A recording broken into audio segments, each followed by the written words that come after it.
Nella pratica sportiva il Veneto è al secondo posto per numero di tesserati e al terzo per numero di società, mantenendo una posizione di rilevanza a livello nazionale. Da questa mattina a Palazzo Barbi a Venezia è stata ufficialmente lanciata la candidatura del Veneto alla Regione Europea dello Sport per il 2024. Si tratta di un riconoscimento proposto da ACES Europa, associazione no profit con sede a Bruxelles, che opera in sinergia con la Commissione europea. La candidatura del Veneto è proposta dalla Giunta regionale, come spiega l'assessore allo sport Cristiano Corazzari. È una grande opportunità per la nostra regione e il Veneto è una regione di sport, di sportivi, quasi 500.000 atleti tesserati nelle varie discipline, decine di migliaia di società sportive e di realtà che operano anche nel mondo del volontariato legato allo sport.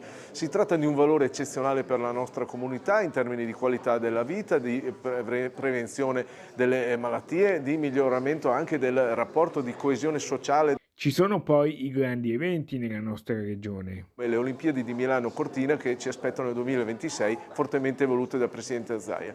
Con questa candidatura andremo a promuovere un programma di valorizzazione di tutto ciò che è sport del Veneto, sia in termini di attività, sia in termini di pratica sportiva e in termini anche del nostro patrimonio impiantistica e speriamo naturalmente che questa candidatura metta al centro lo sport del Veneto. Ecco come è nata la candidatura del Veneto, ora al via i primi sopralluoghi della Commissione agli impianti a partire da lunedì.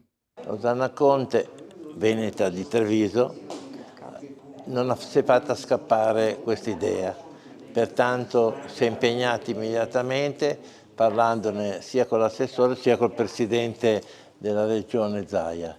E quindi la candidatura è partita da Bruxelles, è arrivata qua nel Veneto, hanno fatto un ottimo lavoro l'assessore Corazzari e pertanto possiamo dire che a Bruxelles, al Parlamento europeo, a dicembre quasi sicuramente ci sarà presente la Regione Veneto.